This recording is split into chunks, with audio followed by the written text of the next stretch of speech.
altering services from the cable. The quality of their service is very excellent. The internet service is great. And I talk all day on my Freedom Phone. The cable strip. I'm tired of all the confusion. A different way to call everyone, so I say no way. Just one flat red, please. That's the only resolution for me. That is why we got Line 1 Red. Anytime, any network. Live talk so great. Tell everyone about Line 1 Red. All across the nation. We talking with Line 1 Red. Call family, call friends, call everyone. No matter their phone all across the island. Upgrade to the Simple Life. One handset, one rate, one network. Lime. Talk so great. Line 1 Red. All across the nation. We talking with Line 1 Red. Line 1 Red. A very pleasant good evening and a most cordial welcome to all of you fine folks listening to ZIZ Radio, ZIZ Television, Van Radio, Win FM, and Freedom FM. This evening we present to you another edition of Issues in Education.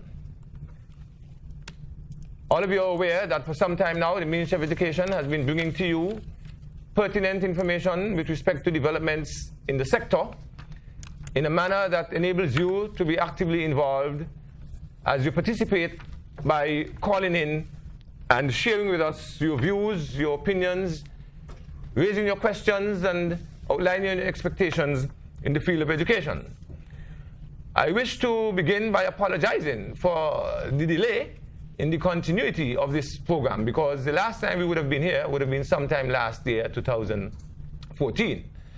However, we hope that today, Thursday, 26 March 2015, will be the beginning of a resumption of this monthly feature which we know you look forward to and from which you derive much well-needed information.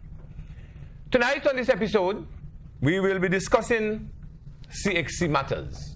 Yes, ladies and gentlemen, CXC, Caribbean Examination Council, matters that affect students and necessarily by extension, teachers and parents. We at the ministry, we believe that it is fundamentally critical that parents be au fait with some of the critical issues with respect to CXC, and we have a very distinguished panel tonight to discuss these matters with you. As a matter of fact, leading the panel, so to speak, is our own CXC local registrar, the Venerable Mr. Solomon Claxton. Good evening. Joining him here in studio at ZIZ Radio and Television, we have Mrs. Gail Gray-Phillips, Dean at the Clarence Fitzroy Bryant College in the Faculty of Arts, Science and General Studies, ASGS. And of course we also have Miss Wanda Hughes, also Dean at CFBC in Adult and Continuing Education, popularly abbreviated ACE. These three professionals will be discussing with you the various facets and dimensions of CXC. And then we have joining us from Nevis, we're going to have Miss Joya Clark, who is the administrative officer within the Nevis Island Administration, Department of Education, with responsibility for exams. We also have Mr. Edson Elliott, long-standing principal of the Charlestown Secondary School, and Miss Chloe Williams, hope I got that name right, the 2014 State Scholar. They are standing by in Nevis to join us, and we will hear from them in a half an hour or so. Ladies and gentlemen, as per usual, we'd like to invite you to stick and stay, which means you must have your pen, pencil, and paper ready to take notes so that you can be a part of the discourse when the lines are opened at 466-2666. We will be delighted to hear from you. We expect this evening, as a result of the discussion, which will take 90 minutes or so, to hear quite a number of important questions answered. But we'll also want to hear, we believe, if there is time, What is the role of CXC in personal, economic, and national development here in St. Kitts and Nevis? Why is CXC important, in other words? We might also have time, we hope, to discuss the question of the sometimes questionable quality in some person's minds of the passing grades that CXC allots. The question is CXC syllabuses and curricula, their marking, their grades, do these things help to create the ideal Caribbean citizen, making him or her a proficient and efficient worker, parent, and adult? Or does CXC, as currently constructed and constituted, contribute to irrelevance, mediocrity, and brain drain? CXC and its offerings at the moment, are they in sync with global trends, demands, and imperatives? And I believe we would like to discuss the question, hearing from our experts, whether the freeness with respect to the provision of texts and payment of exam fees for students, does this exercise, does this process, does this practice contribute to minimum effort and poor performance in a general sense? Or at least, does this access to much assistance in these areas contribute to a detraction from the optimum effort that students should otherwise make? These are some of the issues we might want answered, along with those that the panelists, of course, would have at their disposal. And we're going to continue now with Mr. Claxton as he opens the baton, as it were. Thank you very much. Thank you very much, Mr. Blake.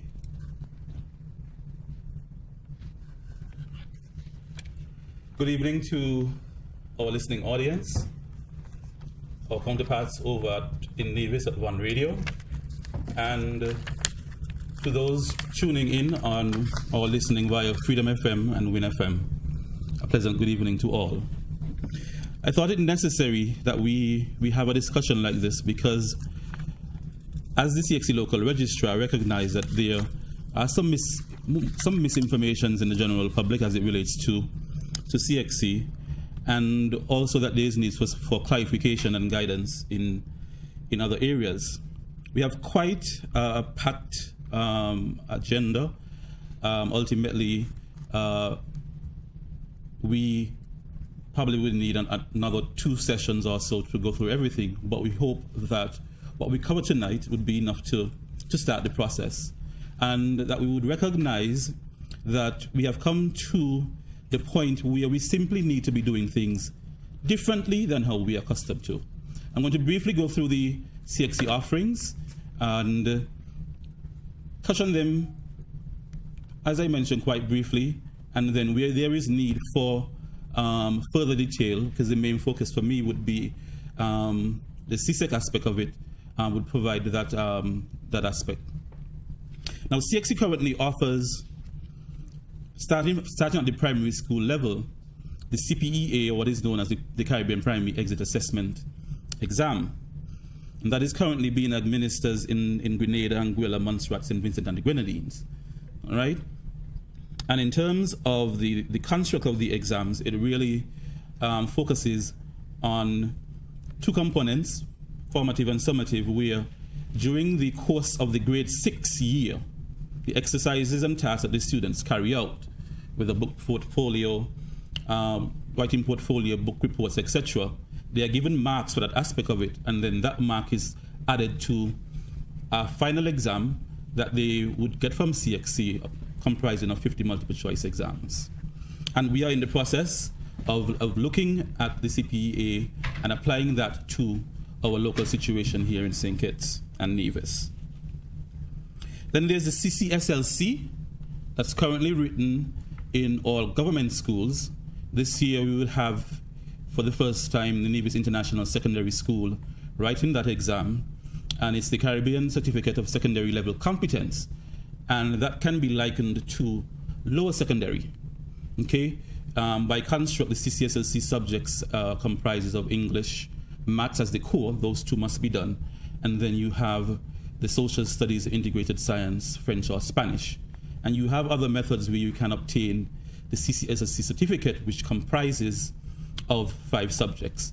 But despite the mix, whether you use all CCSSC subjects, use some subjects from CSEC, or even locally certified programs, English and Math CCSSC must be the core.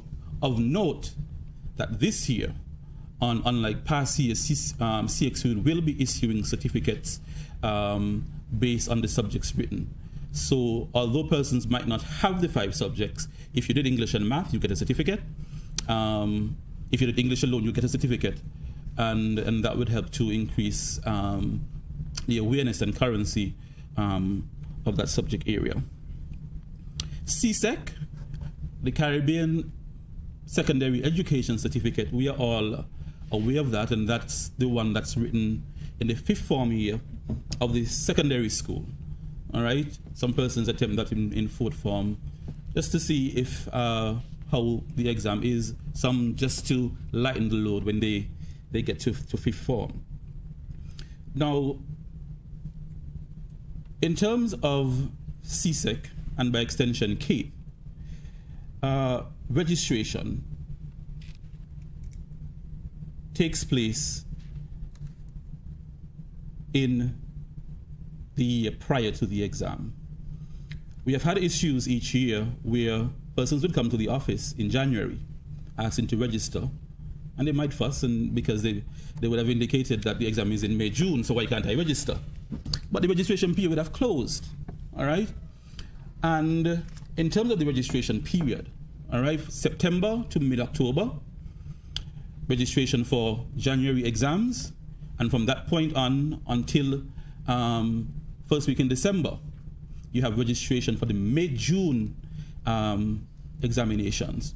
Once registration has closed, after that, you have penalties and fees kicking in. And for each month that passes, January passes, there's one fee. June passes, February passes, there's another fee. And then when it gets into March, by mid-March, right, if there's need to make amendments and stuff to the registration, we're up to $300 EC dollars just to have that done. So it's necessary for us to get the registration. When is the absolute final deadline for registration, though? It's for May, June.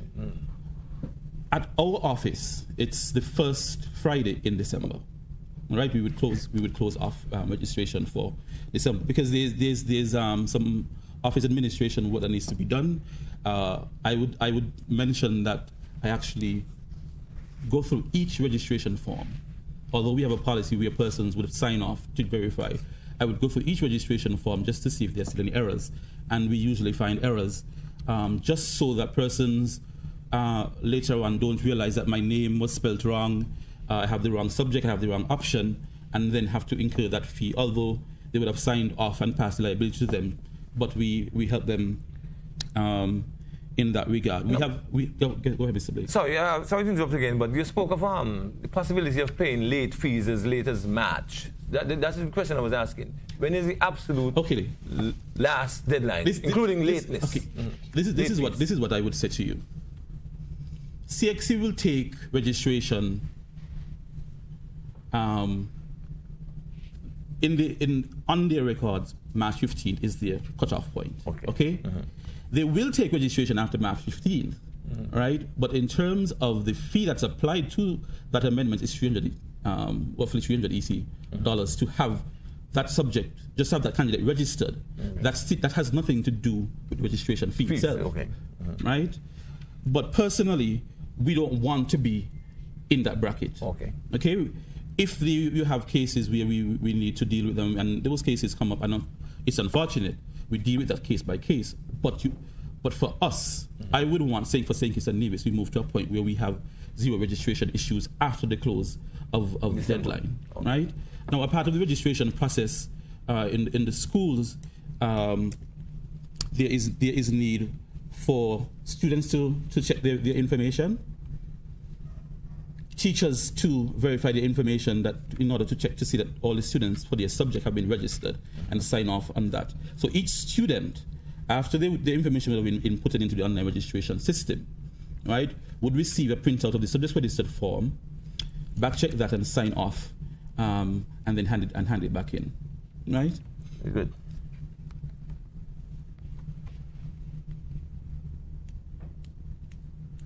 Now, still on registration, we have recognized that persons tend to realize the mistakes after registration has closed. Now, the timetables, they don't come until, timetables are still not here. They're not going to come until middle of April, all right? But CXC has the facility for persons to go online and check the timetables, all right? And the schools are notified, and we send the notice over the air to go to ors.cxc.org/student portal and that's the same place where they will go to check their results, all right? ors.cxc.org/student portal. They will be required to put in their registration number, their center code. The center code is the first 6 digits of the registration number, their last name, date of birth, and the period. So if they're doing exams in January, they would choose the year and January. June, by the same token, for CSEC, the year, CSEC, and the year and K. Okay. I'm going to just pause there, and because I know we're pressed for time, we're going to turn over to Van around 9 and see if we can bring in the CAPE aspect of it, the Caribbean Advanced Proficiency examinations. Okay, thank you very much, Mr. Claxton. I think in that short space of time, you gave us quite a bit of information.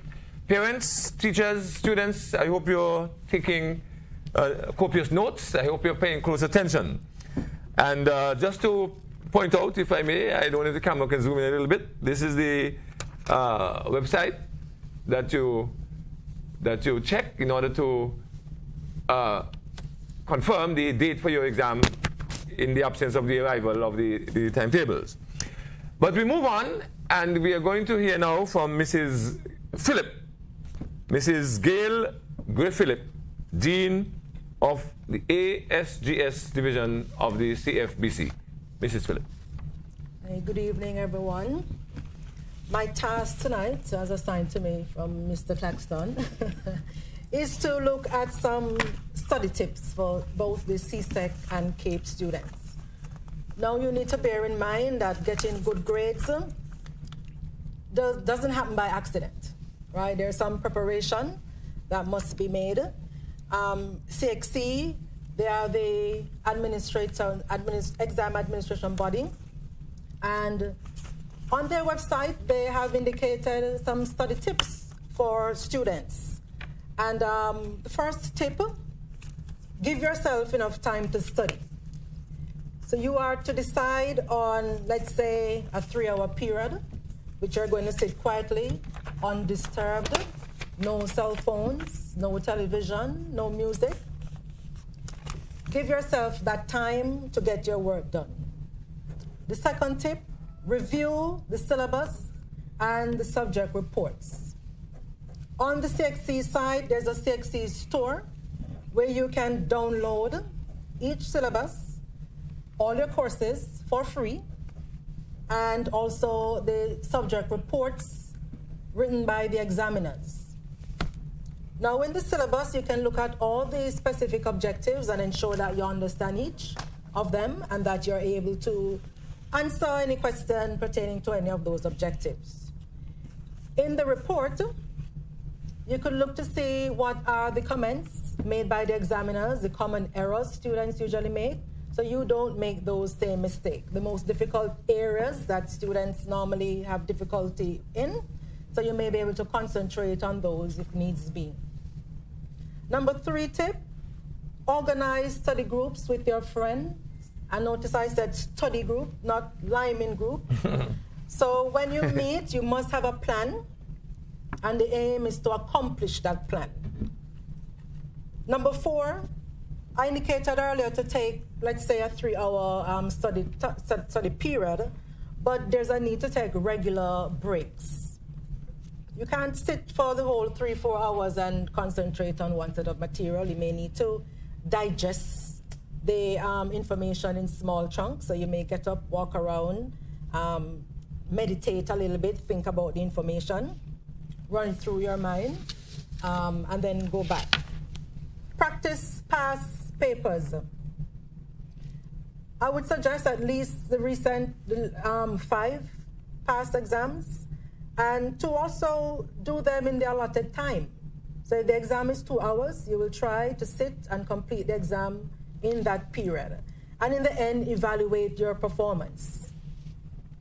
Number 6, can't count. Number 6, snack on brain food. So try to eat healthy. Fish, they said, is one of those good brain foods. So try to eat healthy. That's the tip number 6. Then you do sushi? Sorry, lionfish? Okay, yes, fish. Number 7, plan your exam day. So if the exam begins at 9, the exam is going to begin at 9. 9 o'clock is not when you should arrive at the center. So try to get to the center at 8:30. So that means you have to decide what time am I going to get up. I may need to do some revisions before. There may be issues with the bus, so give yourself some time. So plan your exam day. How are you going to go about that day? Number 8, organize your study space. So decide at home, there is a section on the dining table, which is going to be my study space. Or I don't know about the bedroom, you may fall asleep. But decide on a space where you're going to do your studying. If your books are all over the place, scattered all over the place, that may indicate that the information in your brain is scattered all over the place, right? And if you're doing some work and you need to find a calculator, and you have to go and search for the calculator, then you're taking some time from your study. So organize yourself. Tip number 9, get plenty of sleep. At least 7 hours, I think, of sleep each night. I'd like to add to that, I think attitude plays a very important role in studying. I think you need to have a positive attitude. I know for mathematics, some persons they're always saying, math is hard. No matter if you give them 1 apple plus 2 apples to work out, math is difficult. And so with that negative attitude, persons tend to not absorb the material quickly. So you need to have a proper approach, a proper attitude towards your subjects. And another thing that I think is important is time management. You need to have to-do lists. These are the things I need to accomplish today, or these are the things I need to accomplish during the course of this week. So you need to plan ahead. You need to have a schedule. You need to decide what's most important and arrange according to importance, A, B, C, D. So A is most important, you get that done. Try not to overload yourself, because you're going to end up having to cram in the last minute for exams, and that's going to affect your performance. All right, so I'll stop here for the moment. Thank you very much. That's about a dozen very useful tips. We hope we find time to come back to a few of them. I think I need to mention, when Mrs. Phillips spoke of the necessity of getting at least 7 hours sleep, that should be 7 hours uninterrupted sleep. All right. Before we continue with Miss Hughes, I want to acknowledge the sponsors for this evening's edition of Issues in Education. These are Lime, KFC, Brimson Hill Fortress National Park Society, the Cable, and of course the Ministry of Education. We at the Ministry of Education, of course, would like to express our eternal gratitude to these sponsors for coming on board and partnering with us this evening. Ms. Hughes will now share with us her views. Good evening, everyone. At CFBC, there are ASGS and ACE are the 2 divisions where CAPE subjects are done. The admission requirements are actually different for both divisions. In ASGS, the minimum requirement is 5 CSEC subjects, including English A and mathematics. An issue that we have been faced with over the last few years is that we get lots of students who come in and they have 5 or 6 subjects, but they include subjects like EDPM and integrated science and food and nutrition. And unfortunately, those subjects do not prepare students to study CAPE courses. So one of the things that you need to be aware of is that our courses actually have prerequisites. So for every subject that you do, except for, I think, about 2 of them, you must have prerequisites. So for instance, if you're interested in French and Spanish, you must have not only CSEC French and Spanish, but also English B. If you're interested in chemistry, you must have chemistry and mathematics. If you want to do biology, you must have biology and chemistry. And just for your information, human and social biology will not prepare you for CAPE biology. And the same holds true for all of the subjects. The 2 subjects we do not have prerequisites for are economics and information technology. So for everything else, you would need to go to the CFB website to look at the prerequisites. And this is particularly important for students in 2nd form and 3rd form, where you can actually make changes in your program at this point in time to prepare you for when you get to CFB. In ACE, the admission requirement is a little bit different. ACE caters primarily for students who are already out of high school. Many of our students are actually older. They tend to be over 25, so 30s, 40s, sometimes even 50s. And those students bring with them what we call life experience. And so we do not necessarily look at their CSEC courses. This is because we find that their attitudes tend to be a lot more healthy than the attitudes of the 16-year-olds and 17-year-olds in the ASGS. They tend to come to CFB with a purpose. They're ready to work. And they also bring with them a lot of life skills that younger students do not necessarily have. And so because of that, they're able to go into the CAPE program without necessarily having those 5 CSEC subjects. However, I will also indicate that in ACE, the students do not do many of the subjects that would in fact require prerequisites. So for instance, ACE students do not do CAPE sciences. Currently, in ASGS, the students prepare for 8 associate degrees: business studies, computer science, environmental science, mathematics, modern languages, humanities, general studies, and natural sciences. And those offerings will be undergoing some changes as CXC has revised the offerings.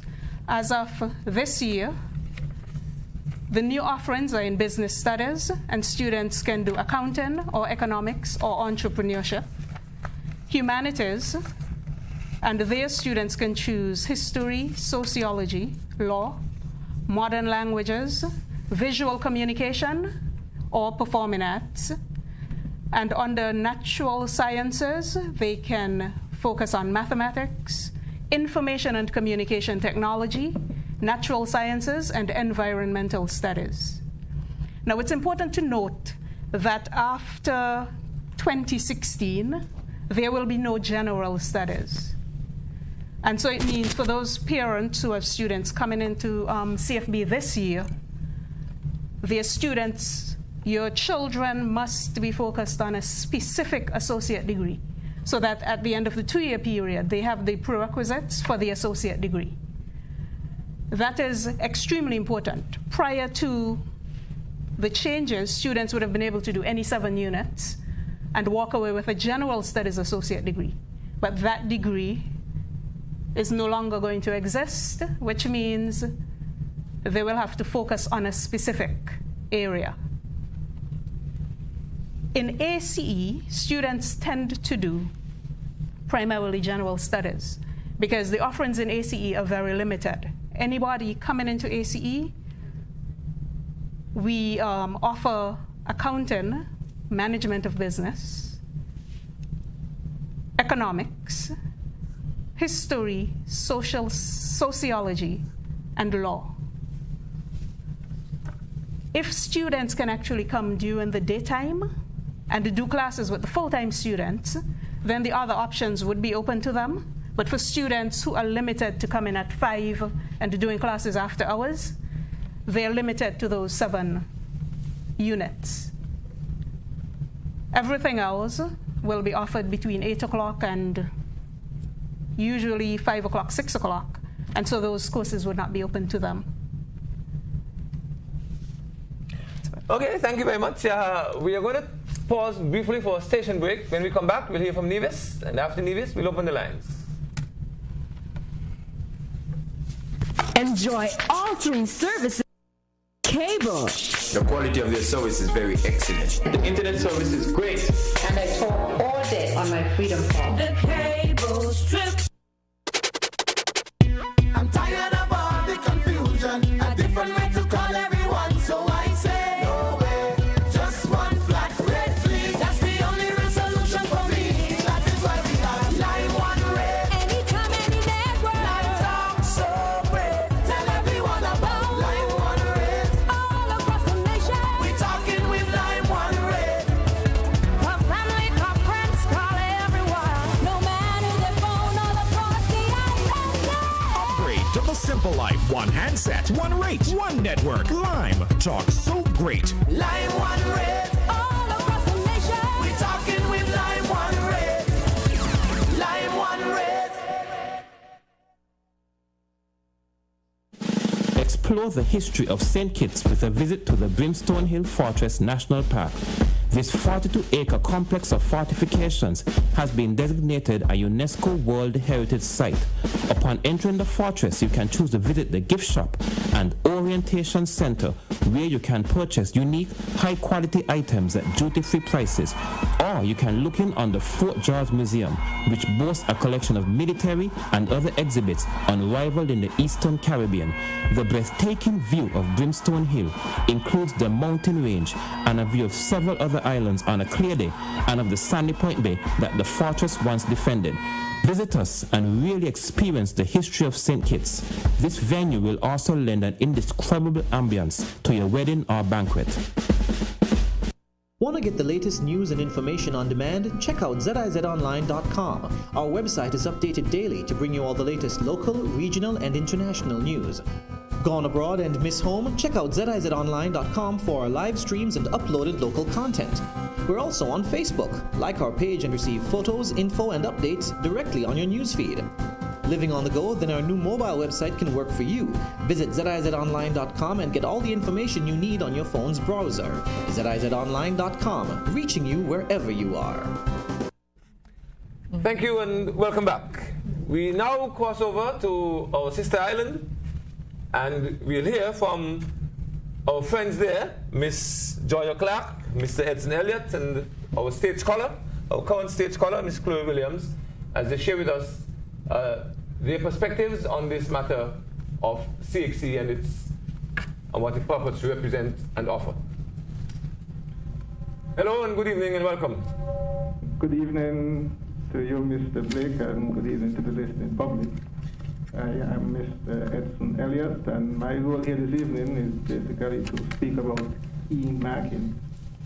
CXC has adopted e-marking as the process of marking the scripts. E-marking is basically where the CXC scripts, the candidate scripts, are being scanned, and then the scanned scripts are then redistributed to markers throughout the Caribbean. CXC has decided to go this route because they have adopted a plan to embrace technology, and they have now gone to e-marking using the technology. CXC has decided to go that route because the marking process is a very elaborate process. And if I can give you a little background, where for 2014, across the Caribbean, for CCSLC there were approximately 13,000 candidates. And then for CSEC, we had approximately 143,000 candidates. And for CAPE, 115,000 candidates. And if you were to look at the number of scripts now, for the CCSLC, that will be bordering on 100,000 scripts. For CSEC, that will be 600,000 scripts. Wow. And then for CAPE, approximately 115,000 scripts. And so CXC needed to make some changes so that they could handle this process much easier. CXC had to employ chief examiners to mark these scripts. These are the persons who are in charge of marking the different subject areas. And they had approximately 1,300 chief examiners at one point in time. They had about 950 examiners. And then the assistant examiners, they had approximately 3,700. Wow. And so they had to move these people across the Caribbean into the marking areas, which are normally Barbados, Trinidad, Jamaica, and Guyana. And that in itself created some problems. You know, we have had problems with our regional carrier. And the marking is done during the hurricane season. And so we have had some problems there as well. So the idea of going to e-marking was an idea CXC had to embrace to make life easier, so that the candidates could get their results back in a timely fashion. And so in 2013, they piloted some subjects in CSEC. And 2 subjects were done, physics and integrated science. And 2,500 scripts were piloted. And then they also had the manual marking along with the piloting of the e-marking. And the results they observed coming from the piloting of e-marking were comparable to what was done for the manual marking. And so CXC was confident that they should continue along that route. And in 2014, they decided to look at 7 subject areas. And those subject areas in 2014 were physics, chemistry, biology, integrated science, human and social biology, principles of accounts, and principles of business. Again, CXC is satisfied that the results they observed coming out of 2014 would encourage them to move forward. And so they have increased the number of subject areas in 2015. So for 2015, there will be 18 subject areas which will be e-marked. And these subject areas would be for CSEC, agriculture science, biology, the Caribbean history, chemistry, English A, English B, French, human and social biology, information technology, integrated science, mathematics, office administration, physics, principles of accounts, principles of business, social studies, and Spanish. Music, one section of the music paper would be e-mark, which would be paper 1. They have not done e-marking for CAPE as yet, but in 2015, there will be e-marking CAPE subject areas, and these subject areas would be agriculture science, biology, chemistry, digital media, entrepreneurship, French, information technology, performing arts, physical education and sports, physics, Spanish, and tourism. CXC has a plan to add more subject areas in the other years. They will introduce e-marking for economics, EDPM, geography, and the other section of the music paper, as well as the other CAPE subjects. And they have decided that by 2018, all subjects would be e-marked. The e-marking process, there are 3 levels of markers. You have the chief markers, chief examiners, you have the examiners, and then there are the assistant examiners. The assistant examiners will mark all scripts.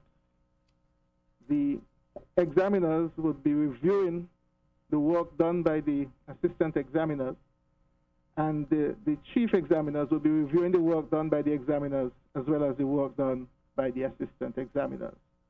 So at the end of the day, what you're going to have is a check and balance system where the assistant examiners would be responsible for marking the scripts, but the examiners and the chief examiners would be ensuring that they're marking accurately. The software adopted by CXC allows for some monitoring to take place, where there are questions marked, pre-marked by the chief examiners and put into the system as seeds. And when the assistant examiners are marking, if they're not marking correctly according to the standards set by the chief examiners, then the system would suspend them if they have too many inaccurate answers. And so the system has built in it some checks and balances to prevent persons from doing their own thing. And CXC is satisfied that the system has worked well over the past 2 years, in 2013 from the piloting, and 2014 from the subject areas which were actually doing the e-marking. And that's why in 2015 they have decided to go further. I will stay there and wait for any questions pertaining to e-marking. Okay, thank you. I think that's very important and useful information as well, and I hope we have enough time for the public at large to further ventilate this matter. We're going to move on now to your colleague, Vera Neves. Let's hear from her. Good evening to the listening and viewing audience and our counterparts in St. Kitts at ZIZ. I am Chloe Williams, and my task here this evening is to simply share with you some of the strategies I employed in preparing for examinations. Very good. Throughout my experience with CXC exams, I've learned that in order to be successful at this level, you have to give the examiners exactly what they want. It sounds simple, and I can assure you it is, but it does take some work, particularly in strategizing and figuring out what works best for you. Firstly, I would have established what time of day I am most efficient for studying. I feel like if you are not taking advantage of that natural ebb and flow of the body and studying when the mind is at its daily mental peak, you are really cheating yourself. Therefore, one should not be studying all day, all night, non-stop. There's no way you're retaining any quality information by doing this. I personally find that early mornings around 6 to 7 and early in the night around 7 to 9 works best for me. So I would do most of my work at that time. So finding out what works best for you is very crucial. Secondly, I would have armed myself with the necessary tools. Now, I'm not talking about pens and rulers and geometry sets. CXC has some handy tools for students that Ms. Phillips would have mentioned. And many of us as students don't take advantage of these tools. I've always encouraged my friends and my classmates to take advantage of all the features on their website. I think I can go out on a limb to say that CXC.org was my best friend.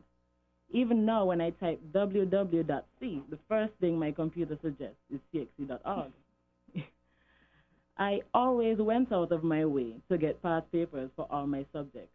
I would have met some difficulty along the way, especially at the CSEC level. We didn't have many of the recent past paper books on island, so I would have had to go as far as sourcing them from Jamaica. But now I realize that they're offering more of their past papers online, and that's a really good step in the right direction. And the past papers paired with their subject reports are some of the most useful tools I've come across during my preparation for examinations. Using them together gave me the best possible idea of what my examiners expected from me, as well as how much I would have needed to write to gain the most of the allotted marks for a specific type of question. And finally, I also found that studying with friends and helping others understand the material really helped me cement the material in my mind. Being selfish with material would not necessarily mean you would succeed. Sharing is caring, and you really need to help others, you will be helping yourself at the same time. And in the interest of time, I'll stop here and I'll hand over to Ms. Clark. We'll come back to you. We're going to want you to address the question as to, do you think it was necessary to reduce the amount of time you would have normally spent attending church, in your community volunteer organizations? No, not at all. Not at all. I don't agree with students stop going to church and stop participating in their extracurricular activities. I'm a track and field athlete. I didn't participate in that during CSEC, but throughout sixth form for both years, I trained regularly. I trained 5 days a week, every afternoon, and I trained right through exam period. And even, I think in my first year of sixth form, I had about a week break during exams, and I actually went overseas to compete as a meet. So you don't need to reduce the time you spend, socializing. You have to find that balance. Right. And once you find that balance, you find that you would be in a very good position to succeed. Right, it's a question of managing the time properly then. All right, let's hear now from Miss Clark, and then we'll open the lines to the public. Miss Clark, good evening. Welcome. Good evening, Mr. Blake. Good evening to our counterparts there at ZIZ. Good evening. And to the listening and viewing audience. Tonight I will be giving you some information regarding what is expected on exam day. Please note that what I will be saying particularly concerns the candidates in the upcoming examination sitting. This year, we are requesting that candidates arrive at the centers by 8:30 a.m. and 12:30 p.m. in order to complete the necessary tasks for the exam to begin by 9 a.m. and 1 p.m. respectively. Each candidate must have his or her timetable and a valid photo ID, such as a passport, a voter's ID, a social security ID, or a driver's license. With our changing society, the ID is important. Speaking of timetable, the hard copies, as you would have heard already, for our timetables should be here by the middle of April. Candidates can also access their timetables online, as you rightly said, Mr. Blake, and the link I'll just reiterate. The link is ors.cxc.org/student portal. I repeat, ors.cxc.org/student portal. The candidate will be asked to enter the examination room and place their personal effects in the designated area and directed to their seats. Unauthorized material, cell phones, and other communication devices brought into the examination room must be placed in your bags. Cell phones that are in your bags must be turned off completely. Beginning this year, CXC has created an electronic device not permitted poster to which your attention will be drawn and its contents read aloud. If you're caught with a cell phone or any other communication device on your person, whether in an on or off position, or even if the battery is not in the phone, you may be disqualified from the entire examination sitting or have your results cancelled. If you are found guilty of any misconduct, you may have your examination papers cancelled, be disqualified, and be barred for a period of 2 years from entry to further examination from CXC. Once you are in the examination room, you are subject to examination conditions and must follow all instructions given by the invigilating team. You will be asked to read the notes at the back of your timetable. Regarding rough work, candidates are not allowed to bring into the examination room blank sheets, booklets, or any other material for the purpose of using them for rough work. All rough work must be written on the stationery provided by CXC. Those subjects where the scripts would not be electronically marked or e-marked for short, the sheets that are used for rough work must be crossed through and tied together with the answer booklet. Those subjects where the scripts will be e-marked, your rough work should be written in the answer booklet in the space next to your responses or on any of the blank pages at the back of the answer booklet. Okay. The multiple choice rough work should be written in the multiple choice booklet. No one will be allowed to copy the multiple choice booklet under any circumstance. Candidates will be instructed to complete the requirements at the front and the back of the answer booklet.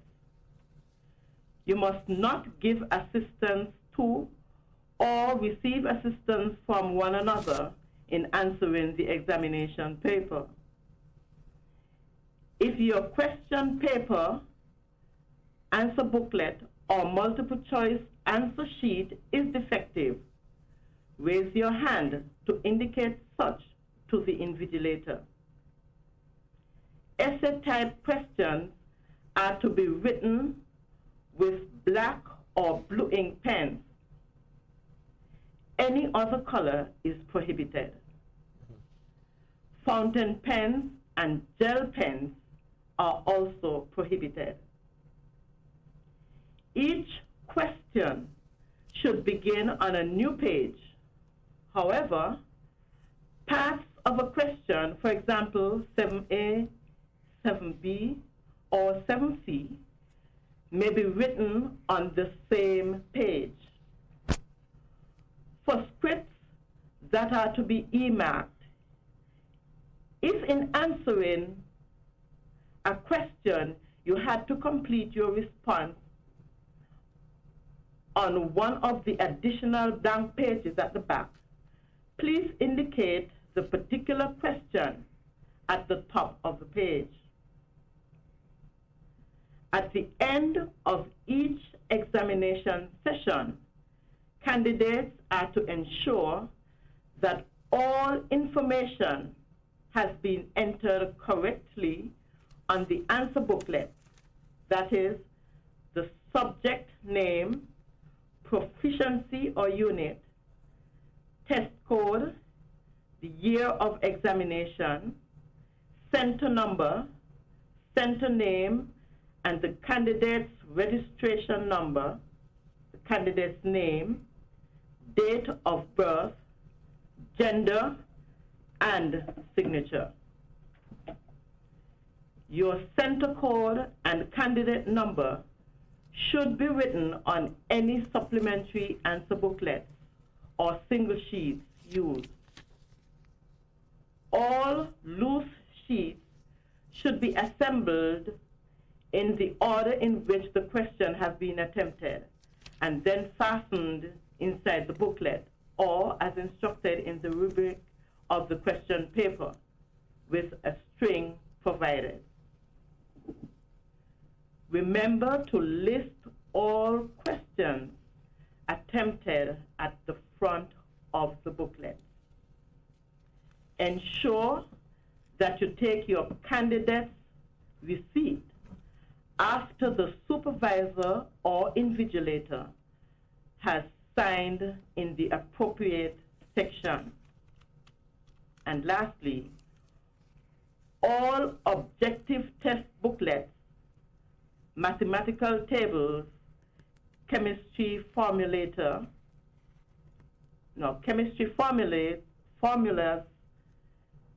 data booklets, answer booklets, use or unused, and any other examination stationery must be left in the examination room. And I stay there. Okay, thank you. Ms. Clark, 2 quick questions. You spoke of the need for the students to arrive at 8:30 and 12:30 respectively. What are the latest times for the students to arrive? In other words, at what time are they considered absent and then not allowed entry into the center?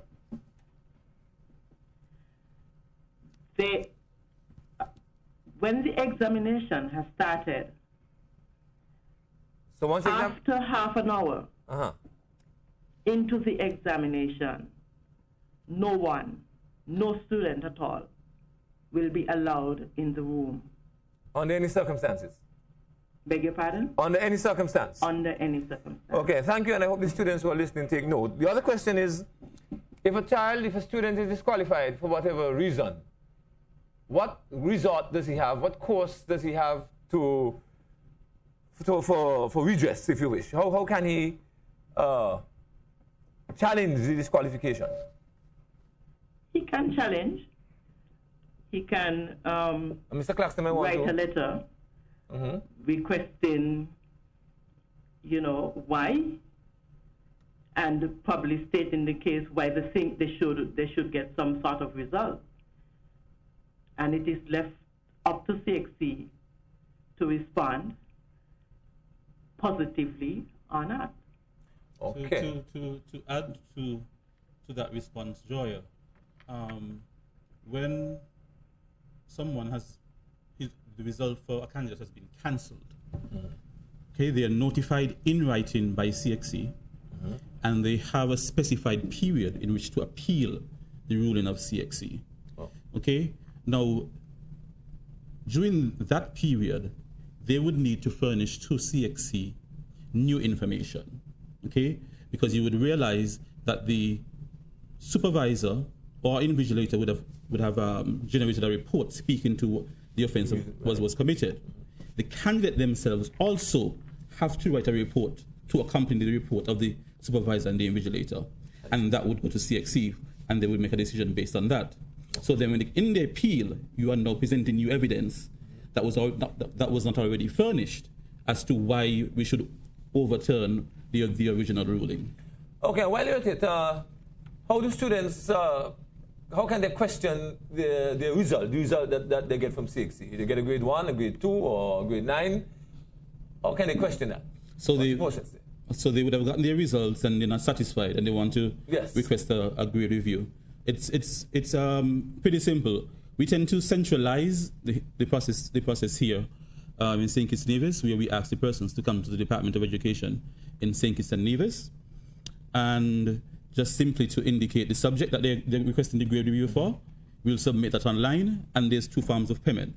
You have payment by credit card, debit card, or they can... So they'll have to pay? They have to pay. Or the bank draft for $50 Barbados made up to the Caribbean Examinations Council. Now, recognize that although they have to pay, when the script is reviewed by the chief examiner, if there's a grade change, so they had a grade 4 and they got a grade 3, CXC is going to reimburse them the amount. Which amount? You mean that the amount that they paid, yes, they get it back in full. Very good. And if there's no grade change? That's it. I see. But I always encourage persons, if they are so convicted that they should have received a particular grade, it makes sense to just submit the grade review for their peace of mind. Okay. Very well. Thank you very much. Ladies and gentlemen, we are now opening the lines so that you can be an active participant in this discussion. Call us at 466-2666. That's 466-2666. And any one of our 6 panelists will be more than happy to respond to your queries, comments, and questions. We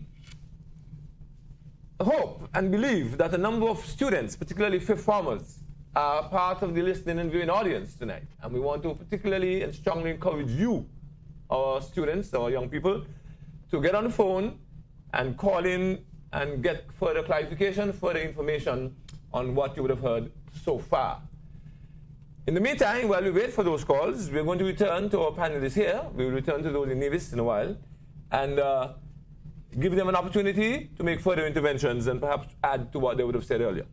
Right. Just to add to what you just mentioned, Mr. Blake, in terms of the fifth formers tuning in.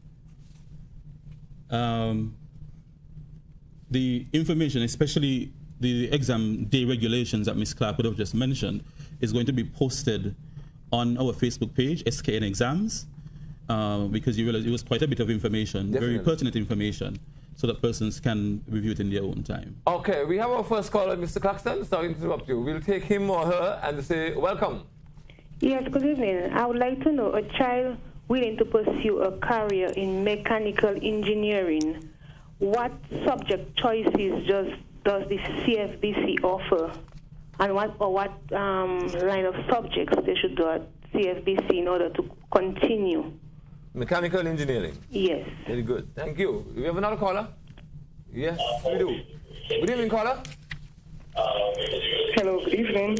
Yes, welcome to Issues in Education. Hi, thank you. 2 questions. Question number 1, I heard something mentioned about a standardized exam for the primary school grade 6ers. Yes. I would like to get a little more information on that, please. And the second question is, for career in piloting or aviation, be it aviation engineering, aviation design, what tracks do CXC offer to students so that on entering 3rd form, they can select their career path and the subject that matches that career path wisely? Okay. Okay. I'll listen off here. Yeah, thank you. And thank you very much for those calls. We have another. Okay, but just to advise callers, please, when you call us, and we are very happy for your calls, remember, please turn down the volume on whether you're listening to your television or radio, or even your computer. Please turn them down so that we can hear you far more clearly and therefore address your question far more lucidly. Okay, we have had 2 questions and well, 3, all of them more or less related, and we're going to turn over to our panelists. The question was mechanical engineering, what are the possibilities? Same for piloting, and more information on the CPA. Mm-hmm. In relation to mechanical engineering, perhaps the ideal option would be for that student to apply to study at the technical division of the college, where there is actually a program in mechanical engineering. However, if the student wishes to do CAPE courses, the student would need to do courses such as mathematics, physics, perhaps chemistry. But that's not necessarily the ideal thing. I would strongly suggest applying for the mechanical engineering program at TechVoc. Okay. All right, and to address the other caller in relation to the CPEA, and it's not to downplay the importance of your question, but the CPEA in and of itself will require its own panel discussion. So I will defer in terms of getting into any more information for CPEA at a later date, because definitely we know that we have to bring the information to the public to sensitize you. It's not something that we're going to just spring on you. It's going to be a process, and you're going to be informed along the way.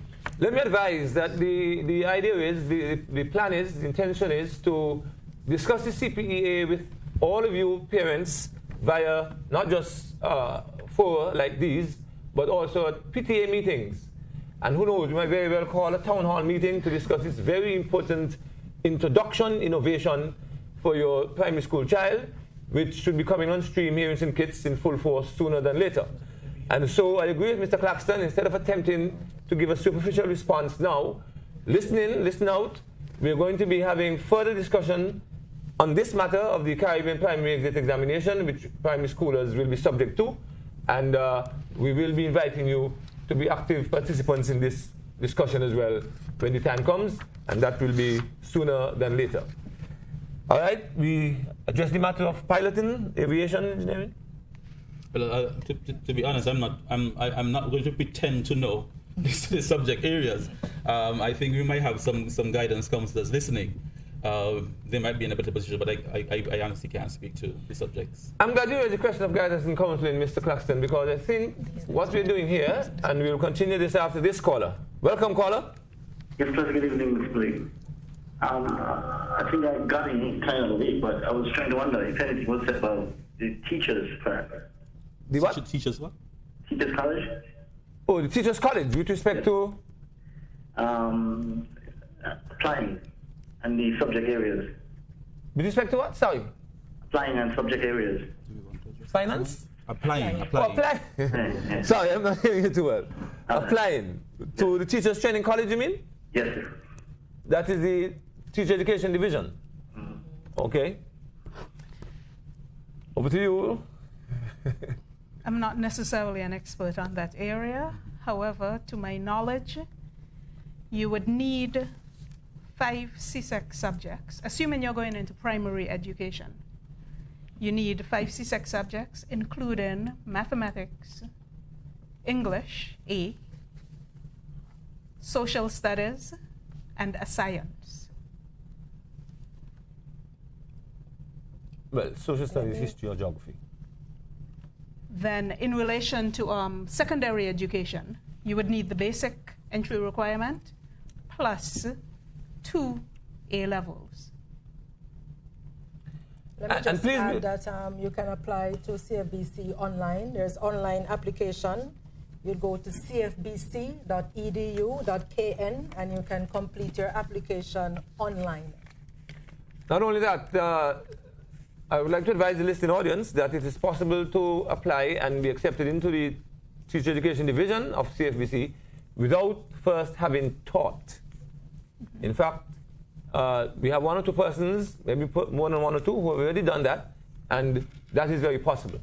So you might wish to apply using the link just mentioned, and once you meet the entry requirements, you will very well be accepted and receive your training like all the others. In relation to the minimum qualifications, so far as I'm aware, if you're interested in teacher education, but let's say you don't have a science, I think you would need to get in touch with the dean of the division, who is Mrs. Joycelyn Archibald Pennyfeather, because I believe there are provisions for you to take that subject during your first year while you're already in the program. Okay. We're going to take another station break right about now. When we come back, we will go back to our panelists in Nevis while we keep the lines open at 466-2666.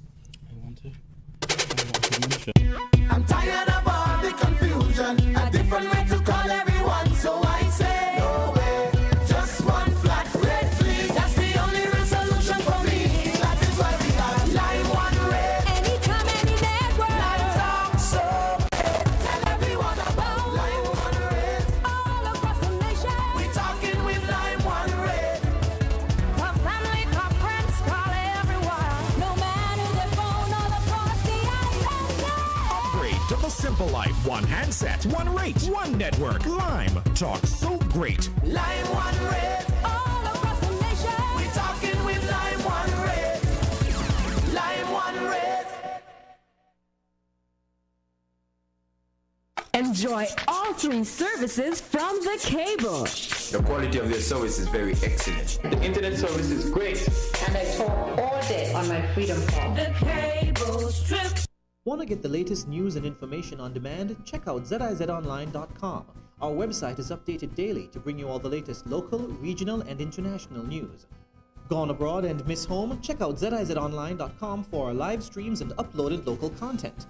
We're also on Facebook. Like our page and receive photos, info, and updates directly on your newsfeed. Living on the go? Then our new mobile website can work for you. Visit ZIZonline.com and get all the information you need on your phone's browser. ZIZonline.com, reaching you wherever you are. Okay, we're glad to have you back. Just to remind you, this edition of Issues in Education, sponsored by Lime, KFC, Brimson Hill Fortress National Park Society, the Cable, and the Ministry of Education. We return to our friends in Nevis, and we welcome them back. Hello. Hello. Miss Clark, Mr. Elliott, Miss Williams. Okay, we will return to them in quick time. In the meantime, we're still inviting our listening and viewing audience to call us at 466-2666. And I was about to raise the matter of the need for guidance and counseling in our schools. I believe a lot of times, a lot of persons seem to believe that the guidance counselor's duty is limited to matters with respect to morality, behavior, and things like that. But we see now it's very important that students be guided as to their career paths at a very early age, especially with the changes that are being implemented with respect to CXC et al. We have another caller? Okay, we have Nevis back online. Good evening again. Good evening. I will go first. I just need to alert the candidates that CXC has changed its answer booklet to... We're not hearing you too well, but we will in a while, I think. Let me try again. I want to alert the candidates that CXC has made some changes with the answer booklet. They have now structured the booklet to conform with the e-marking requirements. And there are some areas there that they are asked to write within that area and not to write within outside certain areas. So they have to pay attention to the stipulated areas and ensure that they write within those areas. You have to remember that the scripts would be scanned and then saved and be sent out. And if you do not write within certain areas, it's quite possible that some of the information would be lost. So candidates are encouraged to follow the guidelines given and to write within the areas provided.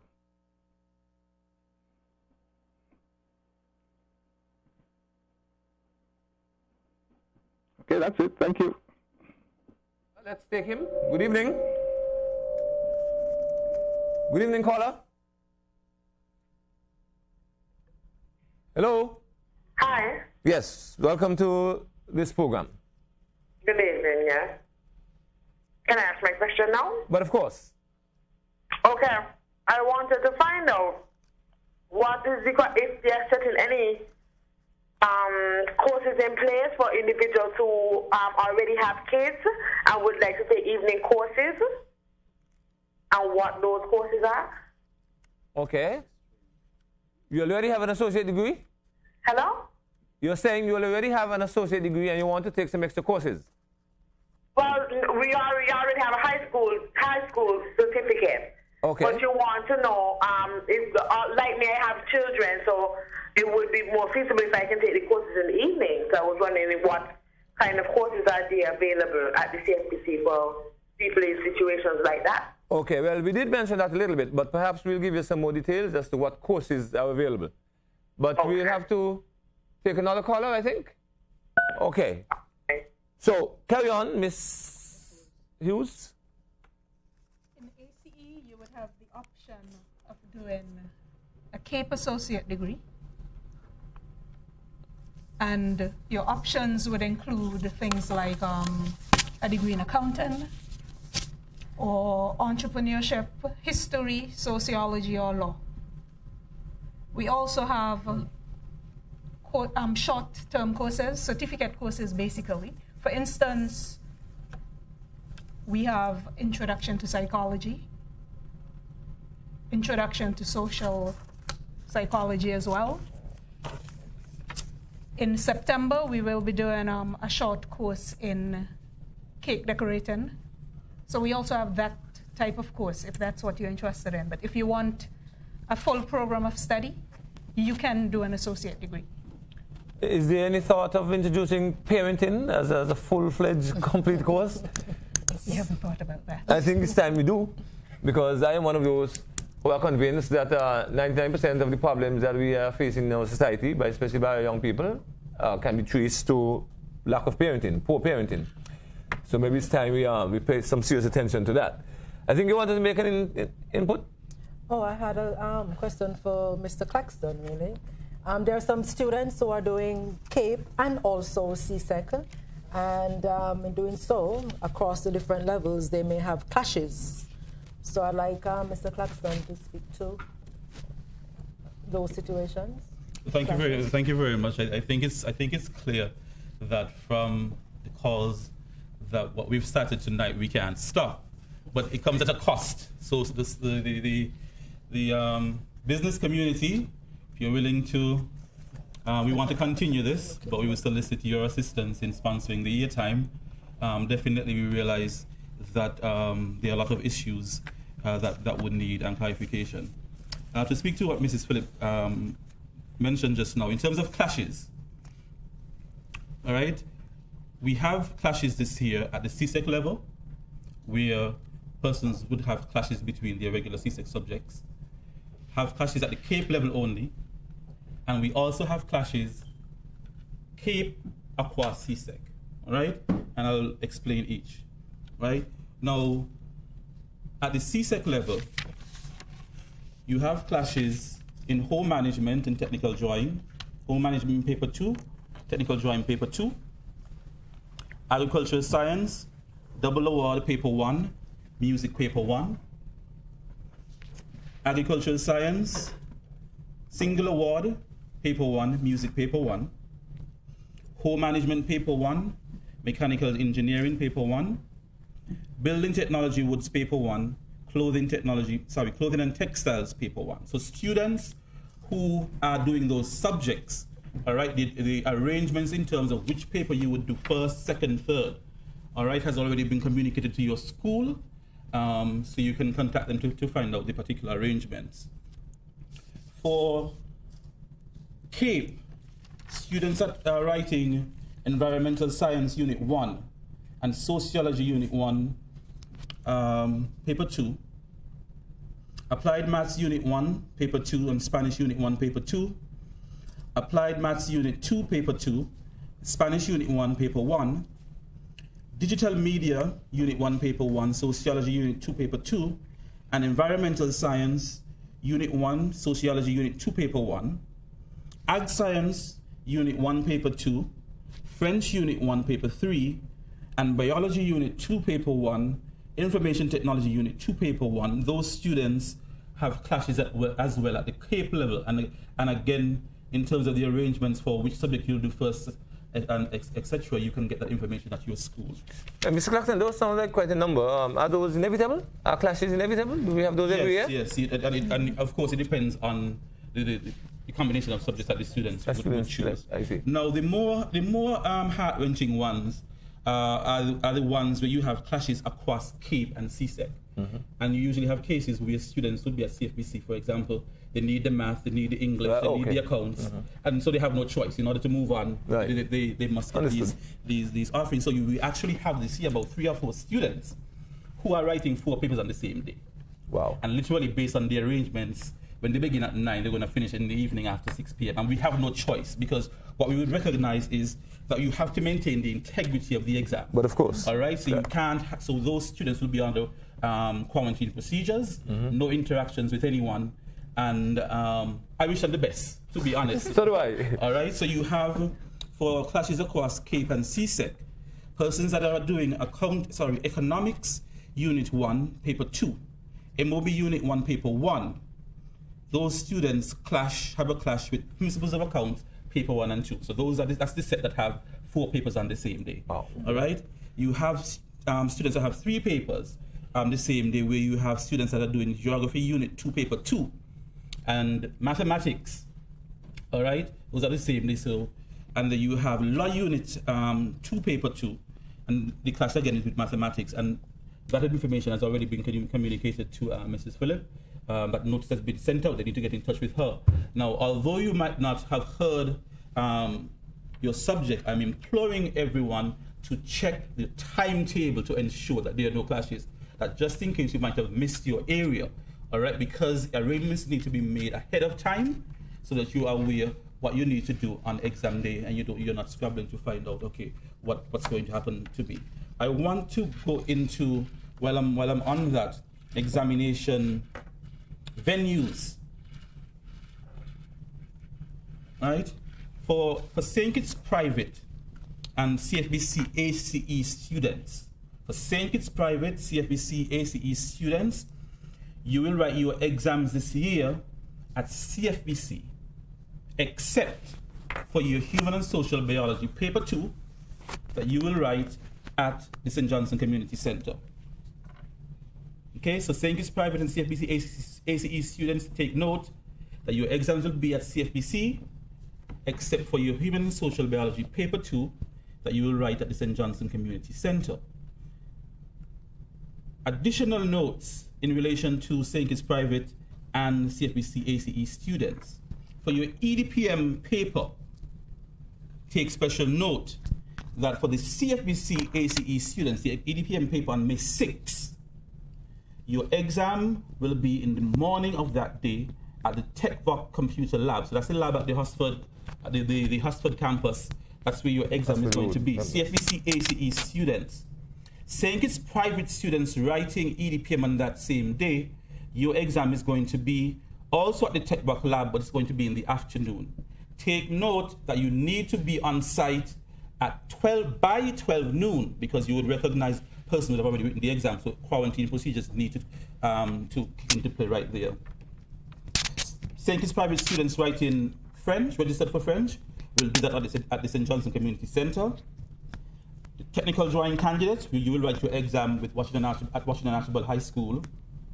The food and nutrition candidate will write their exams at the Keon High School. And the visual arts candidate will write the exam at the Washington Archibald High School.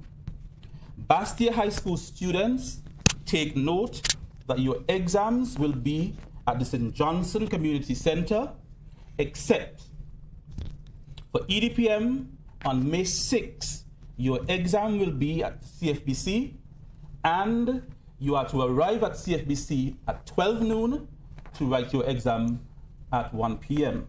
Which campus? Main campus. At the main campus, then there'll be 2 groups. One group will be at the main computer lab, and the other group will be at the hospitality computer lab. Also, Bastia High School still on May 7th, your technical drawing paper 3 will be written at the Washington Archibald High School, and you are to arrive at the school for 12 noon, quarantine procedures because we're sharing the lab, for your exam to begin at 1 p.m. Still at Bastia High, May 8th, music paper 1, HSB paper 2 will be at Washi. Home management paper 2 is also at Washington Archibald High School, and the technical drawing students that have exams on May 8th as well, you are to arrive at the school, Washington Archibald High School, 10:30 a.m. to begin your exam at 11 a.m. And remember that all of this information that I'm passing out is going to be posted on our Facebook page, SKN Exams.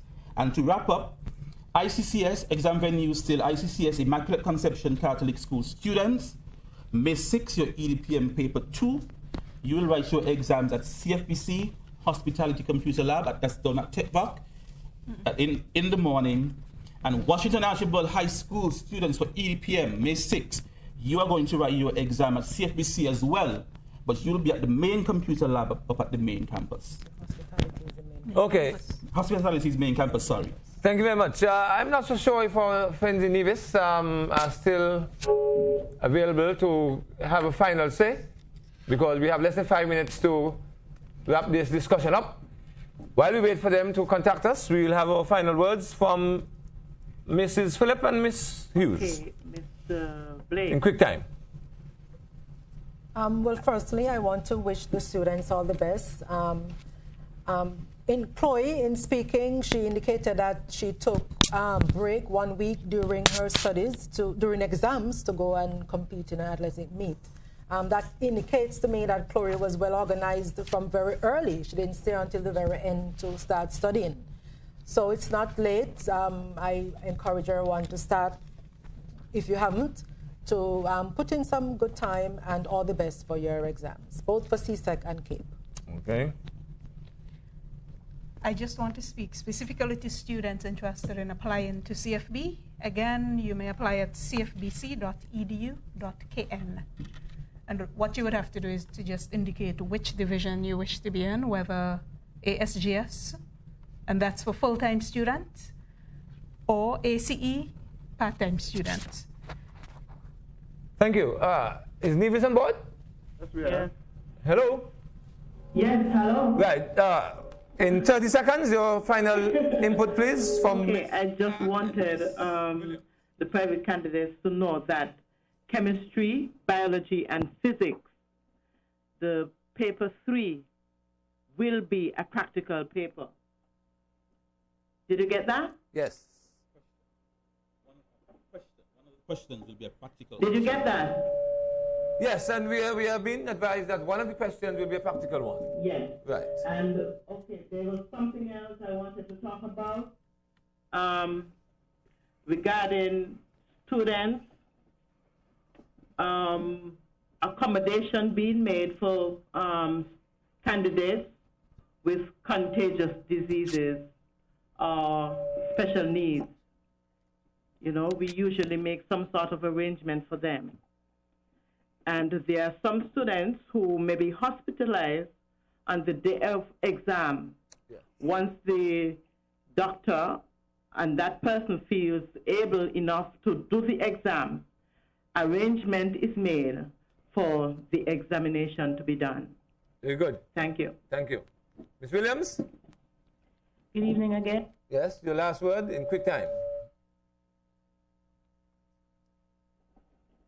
Hello. Yes, Ms. Williams, carry on. I'd just like to wish the candidates all the best, prepare well, and success is there for anyone who wants it. So you just have to work hard for it and trust the man upstairs. That's what I was waiting to hear all evening. As part of the study tips, students need to pray. Students need to depend on the Almighty God. Thank you very much, Ms. Williams. Ladies and gentlemen, listening and viewing ZIZ Radio and Television and Von Radio and Win FM along with Freedom FM, we believe. I want to thank you very much for being a part of this discussion tonight. We believe that a number of you would have had questions. It's a shame that just when it's getting exciting, the time runs out on us. So we at the ministry, we are promising you, we'll come back to you sometime soon, and you need to listen out for the particular type of forum where we will engage you one more time. We want to thank Lime, KFC, Brimstone Hill Fortress National Park Society, the Cable, for combining to make sure that this event occurred this evening. We want to thank our panelists for doing a fine job in informing you of all the details surrounding CXC Matters. We believe that you're now better positioned to prepare yourselves and to do well. Thank you, ladies and gentlemen, for being a part of Issues in Education. We look forward to continuing this program next month. Good night. Explore the history of St. Kitts with a visit to the Brimstone Hill Fortress National Park. This 42-acre complex of fortifications has been designated a UNESCO World Heritage Site. Upon entering the fortress, you can choose to visit the gift shop and orientation center, where you can purchase unique, high-quality items at duty-free prices. Or you can look in on the Fort George Museum, which boasts a collection of military and other exhibits unrivaled in the Eastern Caribbean. The breathtaking view of Brimstone Hill includes the mountain range and a view of several other islands on a clear day, and of the sandy point bay that the fortress once defended. Visit us and really experience the history of St. Kitts. This venue will also lend an indescribable ambience to your wedding or banquet.